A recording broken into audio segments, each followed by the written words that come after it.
Hello welcome guys, स्वागत है आपका मनी फ्लो ट्रेडिंग चैनल पर। तो बात करेंगे बीटीएसटी के बारे में कि भाई कल के लिए क्या किस तरीके का प्लान किया जा सकता है, क्या मार्केट में नज़र आ रहा है जिसके बिहाफ पर आप कोई भी पोजीशन कैरी कर सकते हो। और ये जो कैश सिस्टम आया है, ये कैश जो आया है, ओके क्लोजिंग आप संभालिए नहीं, इसका मतलब है कि कैश ऑक्शन सेशन, ओके जिसमें मतलब आने से जैसे इसके बारे में तो आप सबने पढ़ लिया होगा, मैं समझा भी चुका हूँ लास्ट वीडियो में, ओके। पर मैं ये बताना चाह रहा हूँ, इससे राइटर्स को पैसा नहीं बन रहा है राइटर्स का।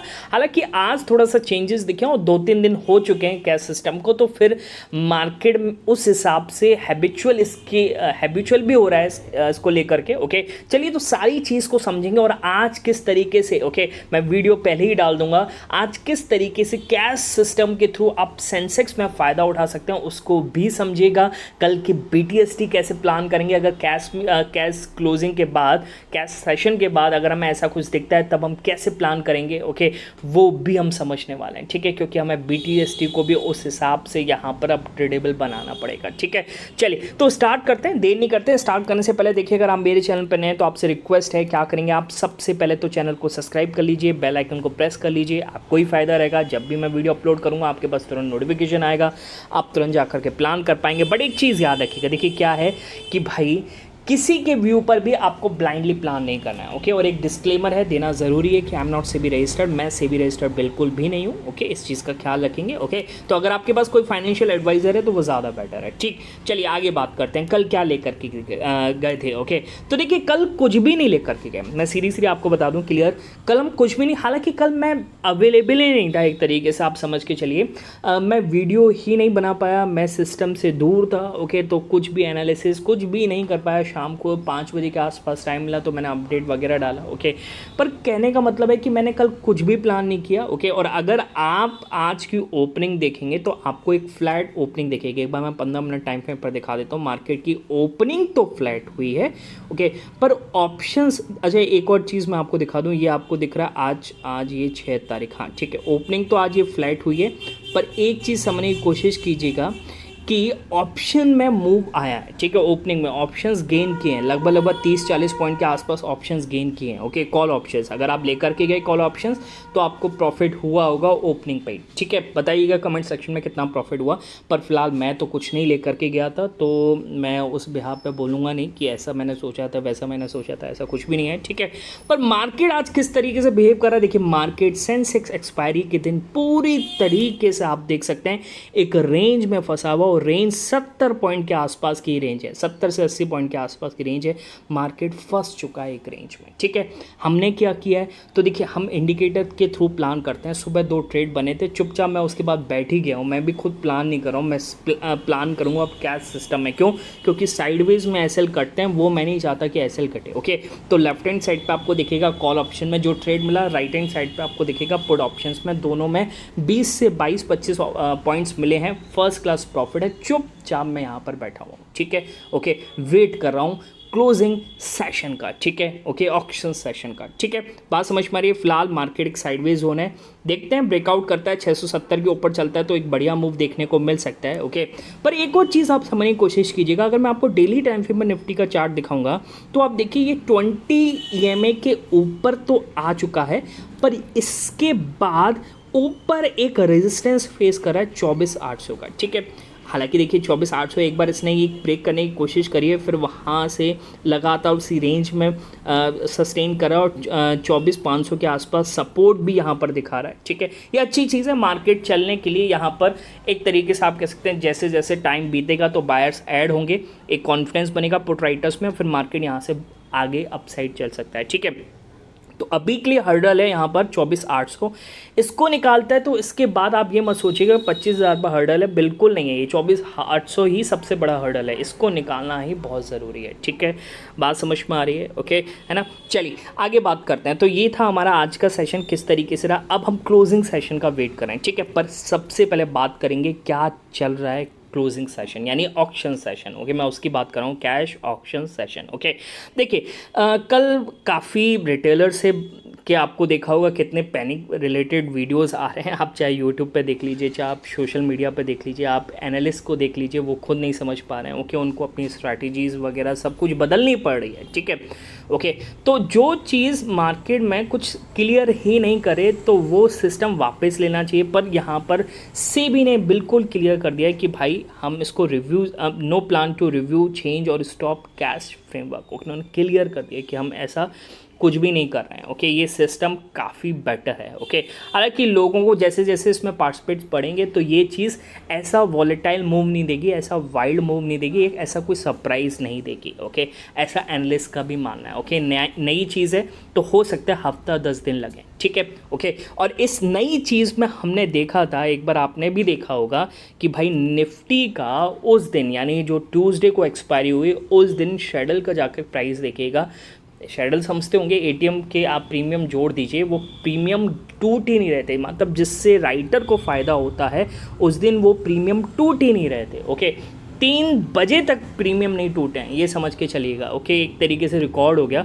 हालांकि आज सेंसेक्स में भी ऐसे ही चल रहा था। अगर मैं आपको दिखाऊं, एक टाइम ऐसा ही था कि जहां तक ऐसा चला लगभग 12:30 पौने 1 बजे के आसपास, पर उसके बाद से, हाँ 1 बजे के आसपास का टाइम है, उसके बाद से प्रीमियम टूटना स्टार्ट किए हैं।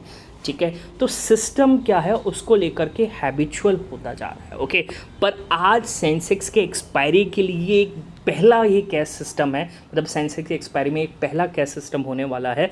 तो 3:10 3:15 के आसपास, है ना।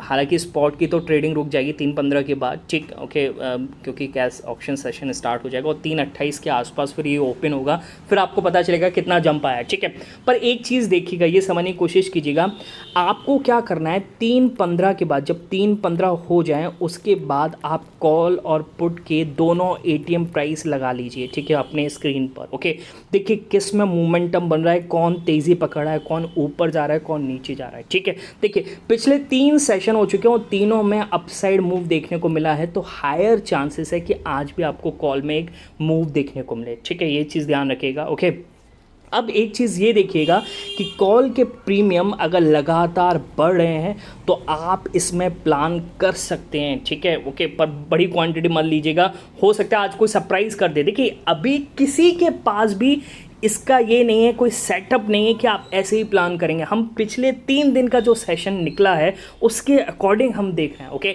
निफ्टी वाले दिन भी ऑप्शंस प्राइस जो थे वो कॉल के लगातार बढ़े, तो फिर एकदम से 54 वाला ऑप्शन जो 113 पर आ गया, मतलब मिनटों में पैसा डबल हो गया। ठीक है, और पता चला कि हाँ इस टाइम पर होना है, ऐसा नहीं कि आपने सुबह पकड़ा और फिर देखा। ओके, तो ये चीज़ भी आपको समझने की कोशिश कीजिएगा।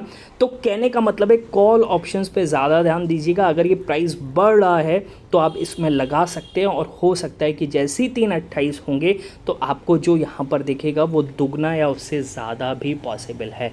ठीक है, हालांकि वियर्ड बिहेव कर रहे हैं सेंसेक्स के ऑप्शंस। ओके, बहुत ज़्यादा बायर्स यहाँ पर हैं, ऑप्शंस में जा कर के देखिएगा, सेलर्स के अकॉर्डिंग बहुत ज़्यादा बायर्स वहाँ पर ट्रेड कर रहे हैं। ठीक है, बात समझ में आ रही है। ओके, तो ये कैश को आज हम पकड़ने की कोशिश भी करेंगे। आप जाइए टेलीग्राम ज्वाइन कर लीजिए। ठीक है, टेलीग्राम आपके लिए बहुत ही इंपॉर्टेंट होने वाला है, डिस्क्रिप्शन में जाइएगा, वहाँ से ज्वाइन कर लीजिए। ओके, आपको इंडिकेटर चाहिए तो वहाँ पर मेरा आपको प्रोफाइल आईडी मिल जाएगा, आप वहाँ से भी इंडिकेटर परचेज कर सकते हैं। तो बहुत ही इंपॉर्टेंट है कि सबसे पहले आप टेलीग्राम ज्वाइन करें, और ज्वाइन करने का तरीका डिस्क्रिप्शन से जा करके। ठीक है, चलिए आगे बढ़ते हैं। ओके, तो ये तो था कैश सिस्टम। अब आगे बढ़ते हैं, क्या चल रहा है मिडिल ईस्ट में, इसको समझने की कोशिश कीजिएगा।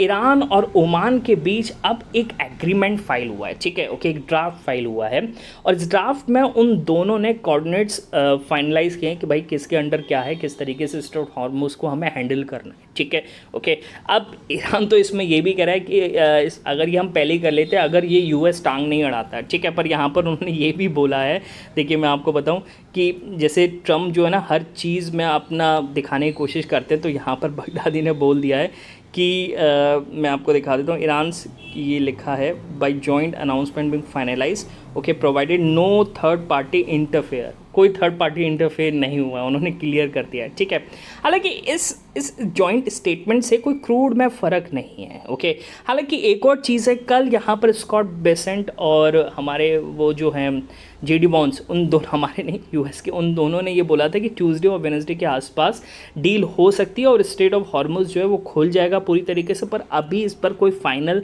डिसीजन नहीं आया और ईरान तो अभी तक कह रहा है कि हमसे कोई बातचीत नहीं चल रही है। और उसी बीच अगर मैं आपको क्रूड ऑयल में मूवमेंट दिखाऊंगा तो क्रूड ऑयल भी 80 के आसपास सस्टेन कर रहा है। ओके, 80 से नीचे 79 के आसपास सस्टेन कर रहा है, ना बढ़ रहा है ना घट रहा है, वहीं पर ये टिका हुआ है। ठीक है, ओके, देखते हैं किस तरीके का मूवमेंट आगे फर्दर देखने को मिलता है। ठीक है, पर ग्लोबल मार्केट की बात करें तो कल वैसे ही डाउ जोन्स में एक तेज़ी दिखी है, पर अगर आप देखेंगे, मैं आपको फटाफट से लगा लेता हूँ यहाँ पर, देखिए डाउ जोन्स में एक तेज़ी दिखी ½ % के आसपास, पर S&P 500 और नैस्डैक गिरते हुए नजर आए। यानी AI स्टॉक में कल फिर से AMD हो गया, सैंडिक्स हो गया, उन सब में एक बार AI चिप स्टॉक्स में गिरावट देखने को मिली। और आज कॉस्पी भी अगर आप देखेंगे तो कॉस्पी में भी आपको गिरावट दिखेगी लगभग 4.5% के आसपास। ओके, तो क्या होता है, एल्गो पॉजिटिव हो जाता है हमारी निफ्टी आईटी के लिए। और निफ्टी आईटी अगर आप बात करेंगे, नेगेटिव है, निफ्टी आईटी पॉजिटिव था सुबह तो। ओके, निफ्टी आईटी नेगेटिव दिखा रहा है। ठीक है, हाँ नेगेटिव है, निफ्टी आईटी स्टिल नेगेटिव है ½ % के आसपास, इसमें कोई भी फर्दर मूवमेंट नहीं दिख रहा है। ठीक है, मतलब अभी कोई इंटरेस्टेड नहीं है निफ्टी आईटी में। ठीक है, चलिए आगे बात करते हैं, अब कैसे प्लान करना है कल के लिए उस पर आ जाते हैं। ओके, एक बार यूएस फ्यूचर्स और देख लेते हैं, यूएस फ्यूचर्स किस तरीके से ट्रेड कर रहे हैं। तो यूएस फ्यूचर्स आप देखेंगे लगभग 1/4 के आसपास पॉजिटिव है, नैस्डैक अगर आप देखेंगे तो 1/4 के आसपास नेगेटिव है। ठीक है, बाकी फ्लैट है। ओके, अब आपको कैसे प्लान करना है, ये कैश सिस्टम के आते हुए आप कैसे प्लान करेंगे। देखिए,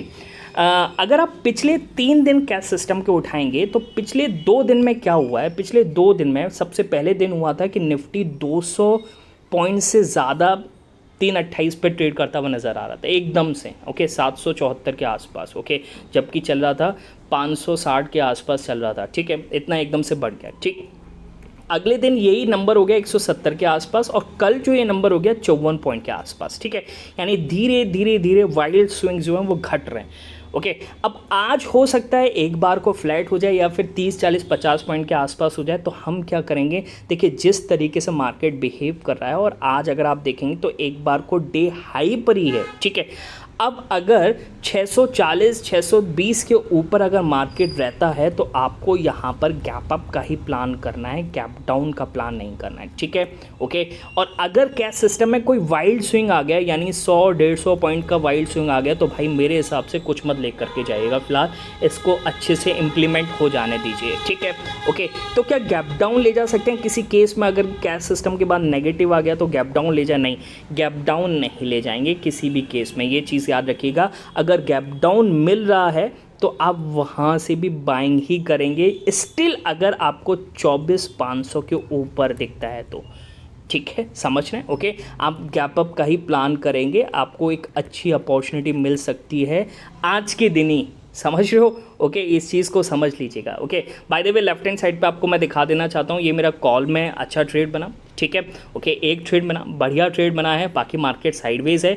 दूसरा आपको पिक दिखाता हूँ, ये मेरा पुट में बना। ओके, दोनों पिक मैंने अपने टेलीग्राम पर शेयर किए हैं, आप ज्वाइन नहीं है तो जाइए टेलीग्राम ज्वाइन करिएगा, डिस्क्रिप्शन में जाकर आपको लिंक मिल जाएगा, वहाँ से ज्वाइन कर सकते हैं। ठीक है, चलिए बैक टू टॉपिक। तो कहने का मतलब है कि आपको हर केस में गैप अप ही प्लान करना है, गैप डाउन नहीं करना है, स्टिल 24,500 के ऊपर क्लोजिंग करता है तो। ठीक है, मैं ये क्या कह रहा हूँ, कैश सिस्टम में अगर एकदम से नेगेटिव कैंडल बन जाती है 50, 60, 70, 100 पॉइंट, जितने भी पॉइंट की बनती है, तो वहाँ पर भी आप बाइंग का ही सोचेंगे। मैं डेटा भी शेयर करूँगा अपने टेलीग्राम पर, तो डिस्क्रिप्शन में जाइएगा, ज्वाइन ज़रूर कर लीजिएगा। ठीक है, चलिए मिलेंगे नेक्स्ट वीडियो में, तब तक के लिए बाय बाय, टेक केयर।